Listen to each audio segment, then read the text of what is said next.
we're going to do things a little differently. First, rather than me introduce the panel, I'm going to let the panel each gets 30 seconds. You get a TikTok introduction of who you are, what you do, and why you love being here. Okay, first, after you, Maria. No, ladies first, please. Hello, everyone. A pleasant good afternoon. I'm Maria Paz Alberto from the Philippines. I've been in the industry for so many decades, and I would say that travel will remain regardless of AI. So I know for a fact that it has been quite challenging after the pandemic, but we will not only survive, we will thrive. Fantastic. Thank you. Henry. Hello, 안녕하세요. My name is Henry Oh from Korea. I'm the chairman of the KATA, Korea Association of Travel Agents, and also the chairman of the Global Tour. Global Tour, we joined KATA in 1962, so I'm a member. My father joined the KATA in 1962, so I'm around. So he joined KATA before I was born. I was born in 1963. So I'm very proud that there's a second generation to be part of KATA and here today. Thank you. Fantastic, thank you. And Boris. Henry, congratulations. I was born in 1961. My name is Boris Miketic. I am the president of Croatia Travel Agency in New York. I am also very active in the community. I call myself, I come from a niche market.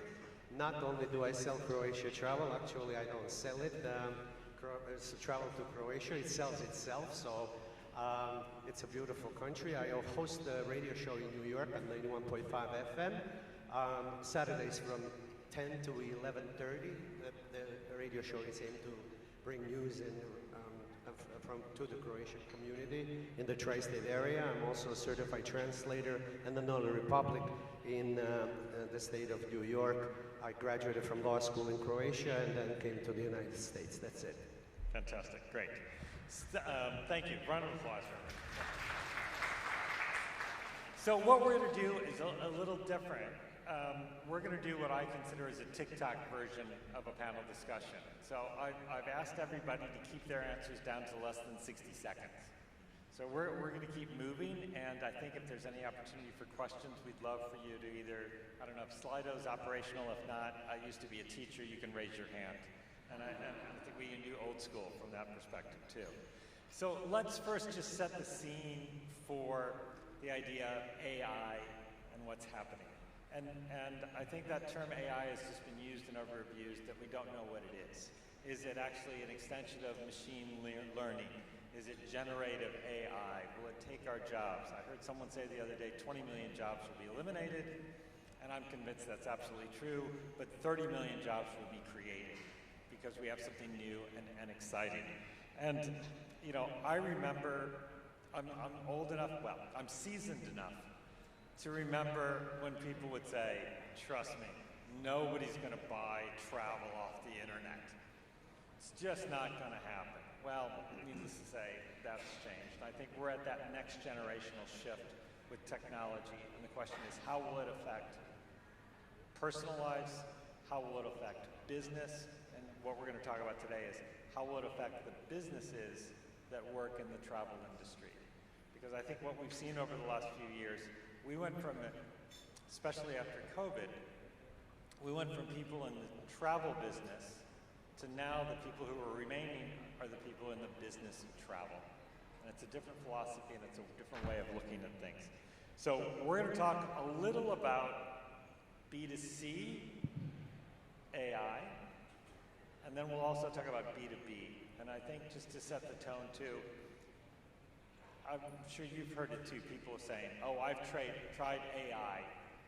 I asked them for a 5-day trip and they gave me a trip that just won't work. Okay? That's barely scratching the surface of what AI is, and it's a variation of the theme of what the internet can do for you. AI is really, especially generative AI, a complete shift in the way we do business, the way we can do business, and the way we look at moving forward with doing business. So let's jump into this. And anybody can jump in at any time. We're not going to do the round robin as we've talked about.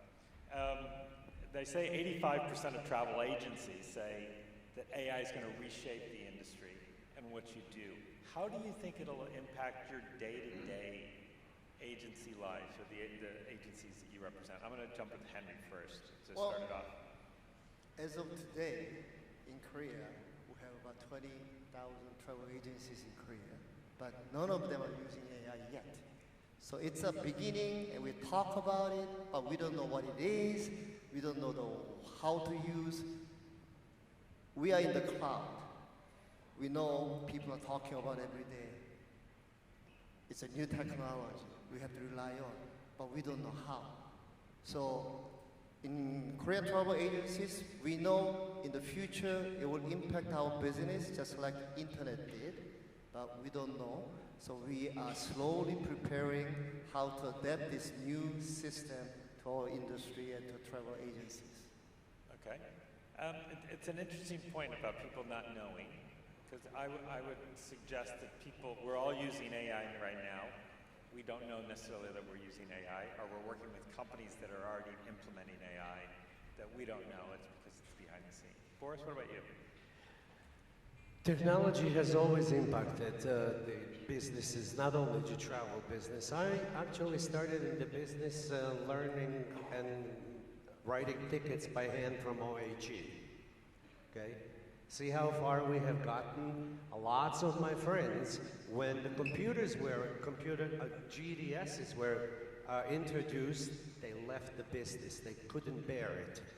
They did not want to accept the technology. I like the AI. It helps me do a better job. If you are intuitive enough, it will help you tremendously. I'm not afraid of AI in the travel business whatsoever, because I have always thought, and I still think, that this is a people's business. Right. So what would you want AI to do to help your business move forward? Where are the places where you think, geez, if I could have AI doing this, it would give more time for that? Well, it helps me with research tremendously. So you can go in there and say, okay, so I'm going to Romania, I want 5 days in Romania, please. So it comes back with something that is not acceptable, but then you can tweak it. Right. And then you hopefully will get the results that you like. Maria, where would you like to use it in your agency? Like right now, I use AI because, of course, every travel company is challenged with a shortage of staff. So what we do is we get AI robot to reply for any inquiry after 11. Actually, I'm answering Facebook inquiries even at 1.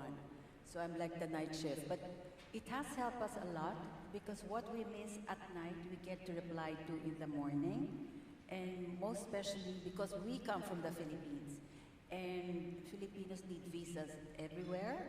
So there are instances where people, of course, people will always say, I will go online, do it myself because it can come out cheaper. But honestly, it becomes more difficult for them because they don't have an advisor or someone to give the personal touch. Oh no, your income is not good enough for you to get a multiple visa to Europe. So there's still always the personal touch that we travel agents would have. Actually, Alan, I just wanted to share. We had an event in Bali sometime like more than 15 years ago. And there was a billionaire alien who put up a company for it was just a 3-year-old company. And he said, oh, travel agencies will be dead in 5, 10 years. So I wanted to cry. I said, there's nothing, no business for my daughter to take over. But it proved to be wrong. Yes. We're still alive. We're like 40 years in the business. I started at 10, okay, if you try to compute. Anyway, so we're still surviving. The incomes, most especially after the pandemic. Sure, by all means. I think it's interesting what you're saying about the chatbot as part of AI. And I think what we're looking at is not, oh my gosh, it can answer the questions. I think the importance of AI is it's registering all the questions from all the people and improving the response on chatbot. So it's not you saying, here's my FAQ, 20 questions that can be asked. It's automatically coming back and answering the questions. Boris, you said about a 5-day trip. Is anybody using it more personalized for your client? So I think what I'm hearing a lot of people saying is, oh, I want to do a 5-day trip to Macau for a client. So they go in and do it. Do you know of any agents or agencies that are saying, no, let me describe my client. He's 42. He likes a little adventure. He doesn't like this. His wife is 37. The kids, the little one's a real pain. This one's a good one, et cetera, et cetera, et cetera. I need 5 days. They have a short attention span, and they want an answer quickly. And he says he has a lot of money, but he's really cheap. Now give me 5 days in Macau. Is anybody doing that, or do you think that's the next step, or how would you? Well, first of all, you have to know your clients, and you always have to ask these very important questions, okay? When, how long, how many, what do you like to do, what are your interests? So you do a fact-finding before you go to ChatGPT or AI or anything, and you try to learn as much as you can about your prospective client. I've been in the business for 30 years. I know tremendous amount of people, and I know what they like, because when you stay engaged with the community and with your clients, you know already what your clients like. So the answer is, I already know what they like, and I know their age and everything, and I use AI or ChatGPT. So I'm going to challenge you.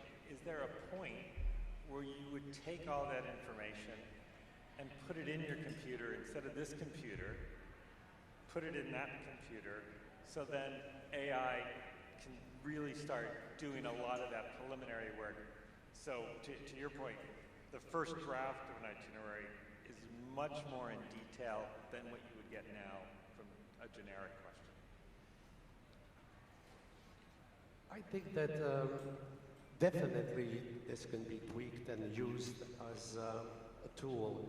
I don't know how yet fine-tweaked the AI is to,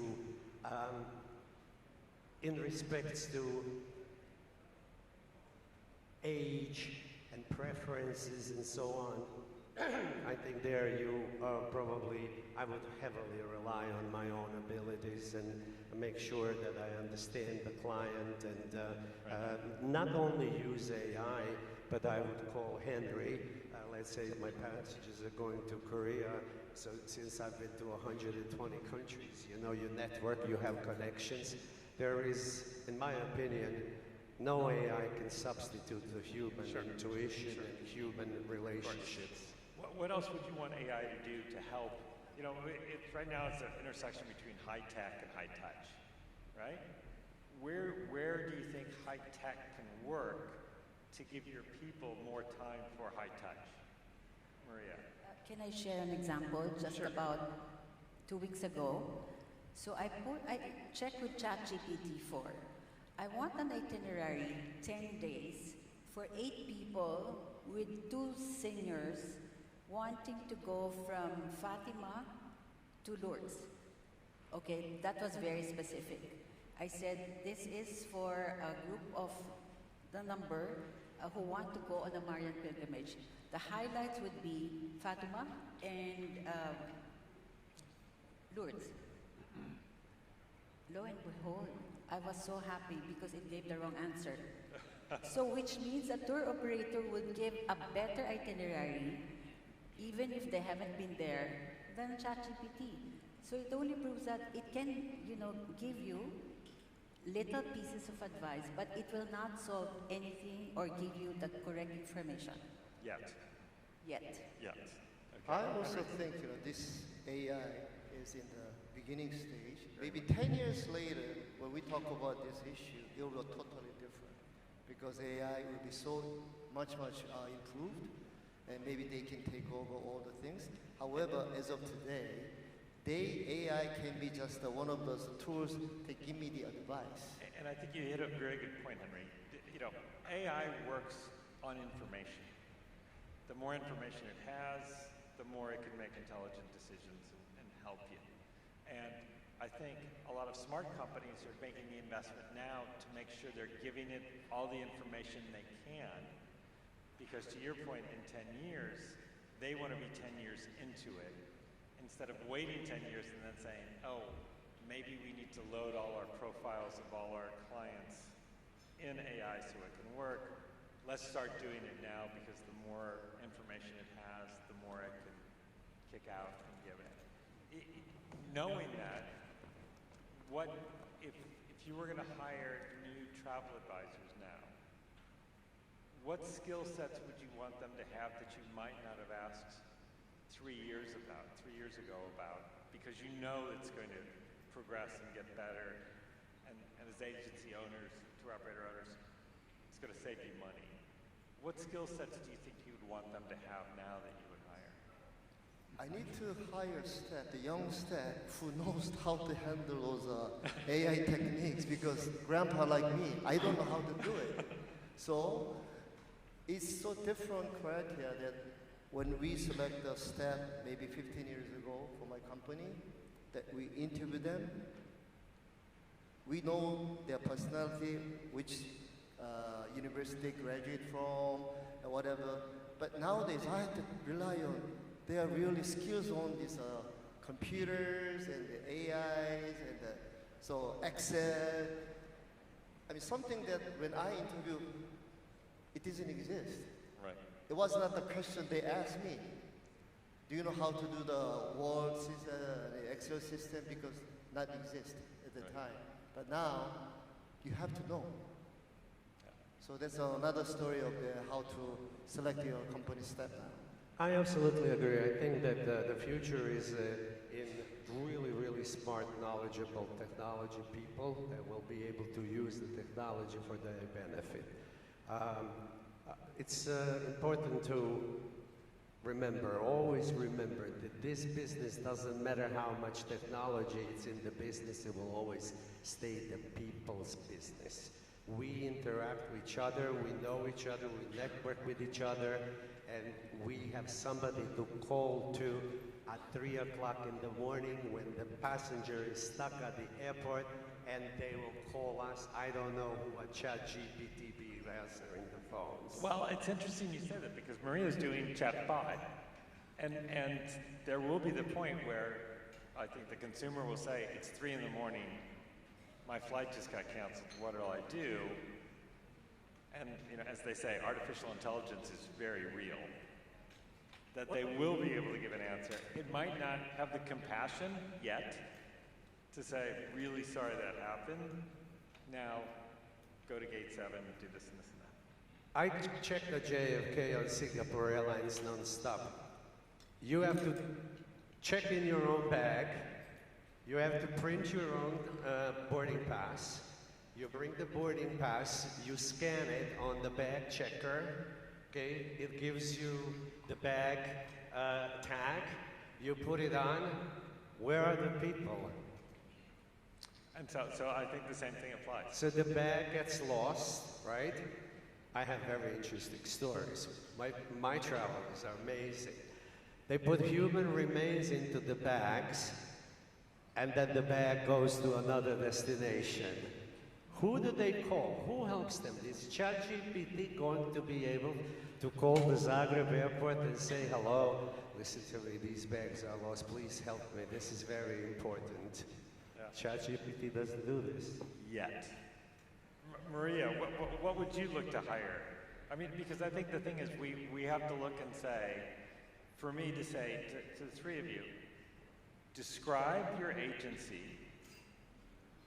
the benefit of your agency and how your agency works in 2030. Not now, in 2030, what does your agency look like? And what do you want to hire now for to make sure that your agency looks like that in 2030? I probably don't want to hire anybody, but heavily invest into, talk to booking people and kayak people and stuff like that, and see what I can afford to implement on my website. Okay. That's what I would probably do. But again, I don't think it will work by itself. There was always going to be, human capital needs to be behind it. Okay. All All right, Maria, what did you say? Can I add, being a technical expert or very knowledgeable, in fact, I have inculcated my team. Please don't ask me, check Google, it's free. So I would add patience and of course caring attitude, compassion, because like if you have a staff who would just say, I'm sorry, your flight's canceled. You know what I mean? There has to be, we call it like in the Philippines, cariño, a little touch of kindness. Of course, even if you're so stressed that, please, it's 3 o'clock. But being service people, we are there 24/7. So if we can give that extra customer experience, caring, and you know, empathizing, sympathizing with the problems of a passenger, that would be very crucial. Not just the technical know-how, but also the personal, the passion of the person. So what else can AI do to give your people more time to do that? Where are your people now spending time that just frustrates you? Because you're thinking, they're spending time doing little stuff that I really wish they wouldn't be doing. I'd rather them be on the phone, talking to the clients, hearing about the trip, et cetera, et cetera. Is it, I don't know enough about the agency day-to-day. Is it ticket issuing? Is it follow-ups? Is it reconfirmation? What are those types of activities that AI could be doing that would free your people up? Because right now we rely on all the website, all the information. I have to dig into all the information to get it in. But if I have an AI, he can help me to dig out the essential information which I need. So that saves a lot of time for my staff to get the information what we need, he needs. But in general, there are so many information in the website floating around, so I have to analyze it and I have to find out which is good, which is not good. But AI can figure it out. He will recommend, AI can recommend us which is good part of the information. So that will save me a lot of time. So in the future, like you asked me about 2030, how my agency will look like, yes, I will keep the same people, my staff, because this business, like Boris said, is a human touching business. You know, my father always told me, okay, no matter how the advanced technology is, you cannot replace the joy of you traveling by your foot and go and taste the food. Machine cannot do it for you. Right. Okay? So this is the business that we are in, human business. All those AI website, everything is only the secondary help. Right, right. So we will keep the essential core business value, which is human touch. Do you think, if you look back at the last generation, when the OTAs came out and took over a lot of business, there's just no question about it. And a lot of people would submit, thank goodness they took away the business that we really didn't want.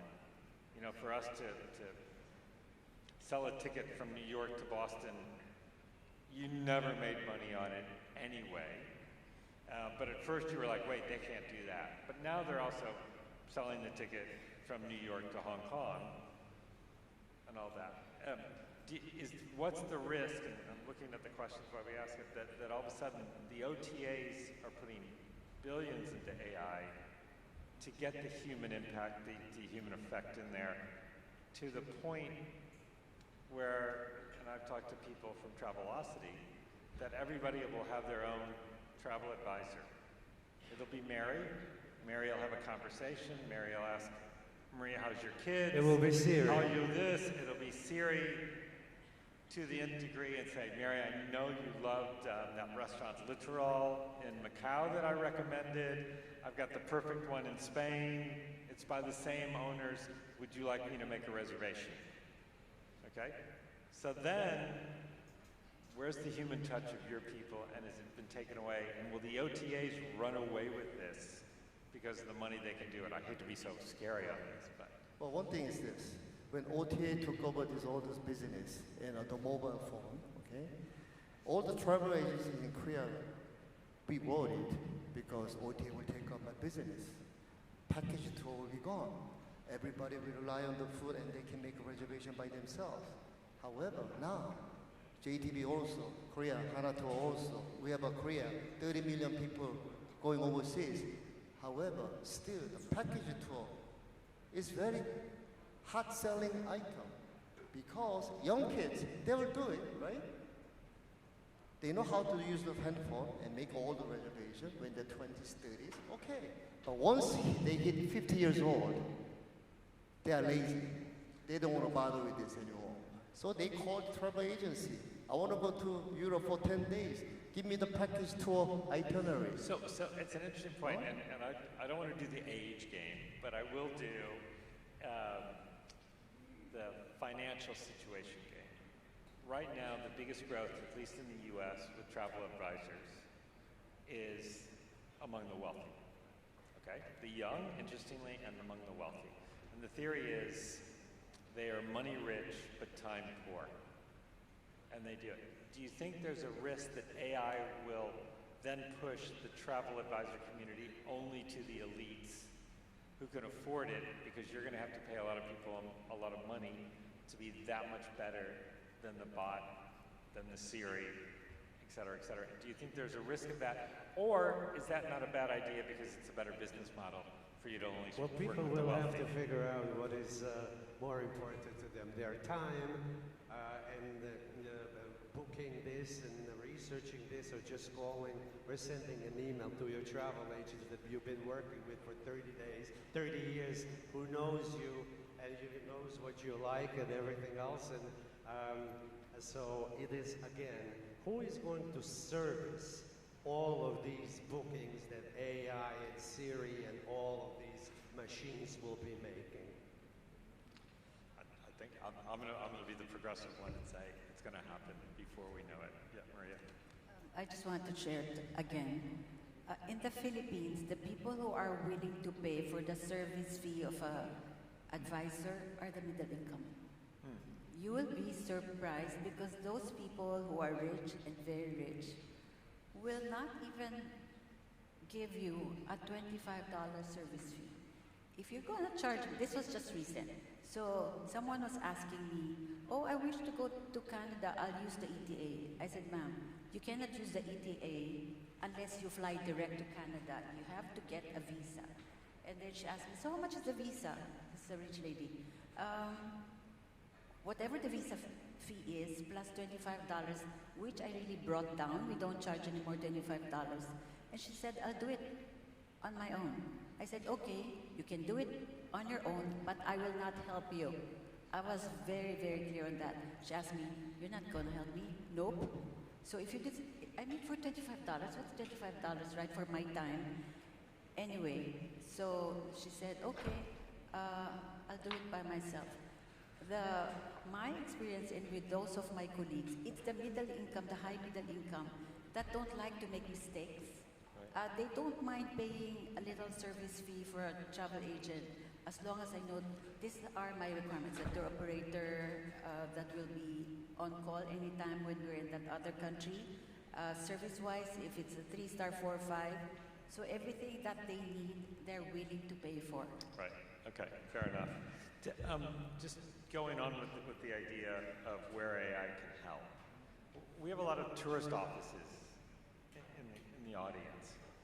Where do you think the tourist offices can use AI to help you? What are the things that they can do, and maybe that they didn't have the time or resources to do, that you think AI might be able to help them service you better and support you better? Personally, if I call the tourism office, Macau tourism office in Korea, and then they give me an answer by AI, I wouldn't call them. Interesting. Why do you say that? Because I want to call them to get the personal opinion. Because I'm not a Macau citizen, so I need some more information, which the people, Macau people, let's say the MGTO director Helena goes to one restaurant, that I want to know, not the AI on a general. So those are the things that I want to ask to MGTO office in Korea. So in general, AI, tourism office, maybe if any public, they call the tourism office for the information, they can use it. But for agencies calling to MGTO office in Korea, I'm not going to use the AI. If they answer me that this is not the human touch. Okay.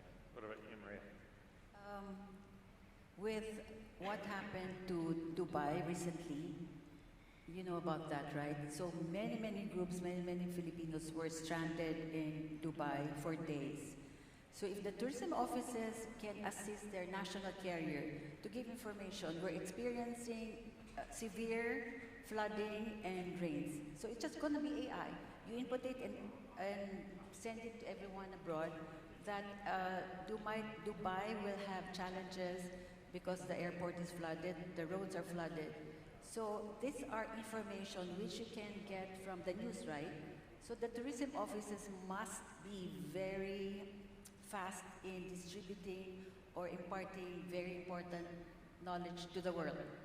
Because the news can be exaggerated, right? So it would be a big help, like Emirates, who had like less than 20 in the Philippines. They were not sleeping because people kept nagging them. My group is stranded in Dubai. What will I do? So I could see, in fact, I had to tell the group, come on, let's give them some, understanding. They haven't slept. So if they don't answer you in just a few hours, come on, be kind. That means maybe they were just recovering from their sleep, or they don't have enough information. People even kept asking, where's my luggage? You can always do the reporting through the client can always report when they're in Dubai, right? Or wherever they are, that I'm losing my luggage, which were not sent on the same flight as I were. So it would be a big help for the tourism offices to use AI to share very important information. Okay, all right. So almost crisis management type stuff. So do you all see, because I feel a little reluctance for you guys to embrace AI in the sense that you know that it's coming, but you're also in denial and saying, yeah, but we still, it's personal touch, right? Where else, and I think I'm gonna keep circling back around, where if I gave you a $20,000 grant right now to implement AI in your agency, what would you do?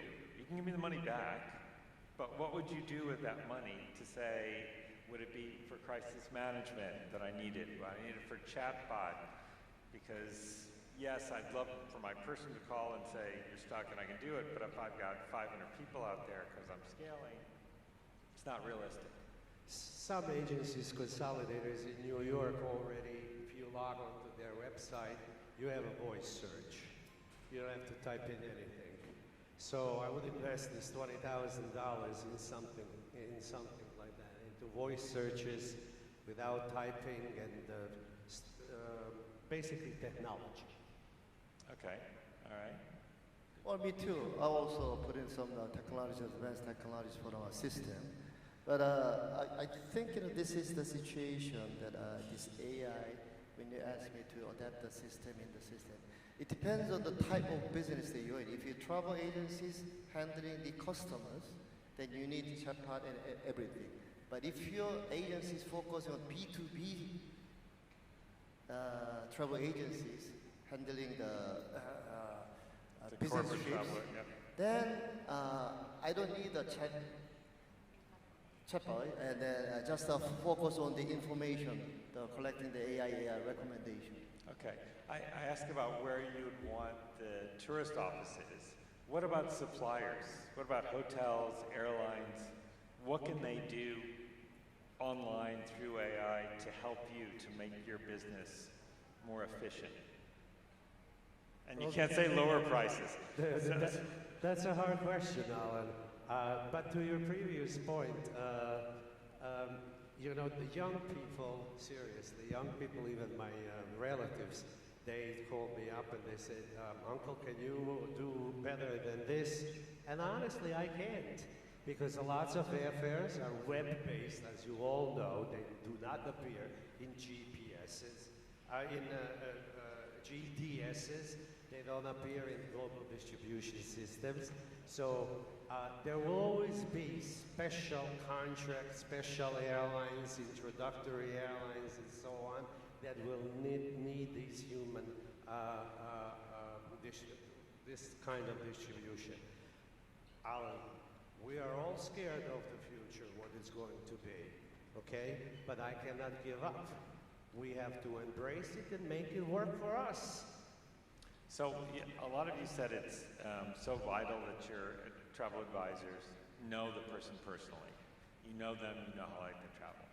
And on that premise that in 10 years AI will be at a place that's comfortable, would you be willing to put the information now in? If I said, here's my $20,000 for your agency, I want you to do a voice thing where here's a card on Bob and Mary Smith, and you're just going to talk for 3 minutes and say, let me tell you about Bob and Mary. They like this, they like that, they really like that private tour at the Louvre, they enjoyed this, they want to go to this, they always want to do this and this and this and that. So that AI could categorize that and help you. Would that be of interest to you?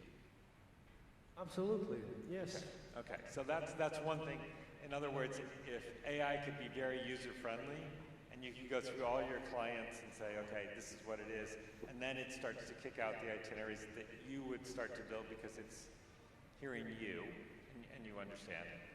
Okay, now here's the other side of the question, because all three of you shook your head and said, yes, that would be of interest. Where's the concern about data protection? Because you're going to put that out there, but the way AI works is it aggregates all the information from all the people. Prime example, I worked for a company and they said, we're going to have ChatGPT review our marketing plans. So this young guy said, well, let's do it. I'm going to write the entire marketing plan and I'm going to put it out and see what ChatGPT comes back with. It looked over the website, it gave incredibly good results, really smart, insightful things that we had not talked about. And the first thing I said is, great, now our competitors all know about it because we've just said it. Where's that risk factor for you to say, yes, I can do it, sure there's firewalls, but it's on an aggregate level, not on a personal level. Is that okay? They're not gonna know it's Bob and Mary, they're just gonna know this is the profile. Is that okay with you? Where's that comfort level? Well, we have to be very careful of protecting the privacy data of our customers, and that's why our customers get back to you, because they know that I'm not going to trade or make their credit cards available out on the internet and other places. So they come to me because they feel secure and safe. I completely understand your question, Alan. It's a fine line that we are walking. Yeah, Maria? With my ChatGPT, let's say I do a promotions for a tour to New York. So if you want the best airfare, please Viber any of my staff. We don't allow them to share information on the general communication. So we ask them, this is the Viber number or WhatsApp number, please send us your details. It is not published in the whole Facebook page. So it's individual. I put it question 1. Can you give us the name and your name and vibrate only to these numbers? So I get to protect my own, the inquiries that they're not stolen by other travel agencies on Facebook. Okay, fair enough. So we have to be very careful, like Boris said, to the line, how we're going to use this AI system. So data is very crucial, very important. So from my company, I'm not going to give you all the data input over there. So somehow it's very selfish because I don't give out the data, but I want to give out I want to receive the data from the AI. Right. And would you, let's take it one step further because my background's in marketing. Would you put all the data about your travelers in AI if you knew AI could then generate a list of potential travelers who are similar in profile to who you're already servicing now? My guess is you have a general profile. If I said, tell me about your average client, there's extremes on each side, but this is who it is. Would you do that, and then would you take that information back from AI and potentially invest in advertising? It's in the marketing and advertising team, we call it lookalikes. I can define this, you give me lookalikes, and I'm going to market to them and advertise to them. Is that a place that you would potentially use AI on the business side? Not at this point, Alan. I think it's too early. For me, I'm talking from my own perspective. It's too early. I'm in business for 30 years. I know my customers better than anybody else. I'm constantly in touch with them. I see them at the funerals. I see them in church. I see them at the weddings. We talk, and these are all very, very, I'm a community, niche market travel agency. So I will do everything possible to protect them from these marketing I'm going to challenge you. I'm going to challenge you for a minute. What's the average age of your client? I would say 40. 40. That's pretty young. Okay. Yes. All right. Fantastic. What about you, Henry, for your company? Well, my company, we're going to use it, but I have to wait a little bit because right now is the beginning stage of AI, just like we said. Okay, so that needs a lot of data, learning process. Maybe 5 years from now, they will give me a lot of information which I need, but not now. So I will wait and adapt in the future slowly, which will give me a, if they give me the better recommendation, why not? Okay. It's a free of charge. Exactly. Where else, taking away the element of where AI could help you with your travelers, with your clients, where do you think AI can help your business, the business of what you do? See, Alan, one point is this. If I ask AI about what we described, then the client, he can ask the AI and get the same answer. So he doesn't need me. That's why I put the warning signs out, guys. Oh. Waiting 5 years in technology terms is waiting 30 years right now. But Alan, I have to tell you something. I think that even, lots of people, young people, lots of people want to embrace the new technologies and use it, and they feel very comfortable. Not everybody, Alan. Not everybody. Lots of people are very, very skeptical, especially lately, of the distribution of the data that we enter on our computers.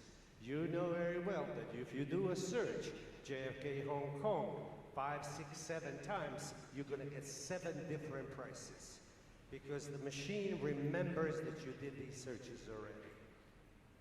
And I was also advocate that one of the skill sets, I think, is, there's a new job title called phraseologist. Because, and those of you even on the internet, not even ChatGPT, if I say, give me a 5-star restaurant, Michelin level in Seoul that specializes in local cuisine, I'll get a different result than if I say I want local cuisine in Seoul at a 5-star restaurant that's Michelin. We all know that we've done that on the internet. So the idea of a phraseologist is someone who knows intuitively how to ask the question and see how AI will best respond for that. And so I think that's an interesting dichotomy that now all of a sudden you might want to hire English students for your travel agencies because they're going to be able to do that better than many. Or just read more. Right. We've only got a minute left. I've tried to approach some of the questions that have been asked, but I've got one more question for you all. I have a nephew. He's just graduating high school. He's thinking about going to college, but he wants to become a travel agent.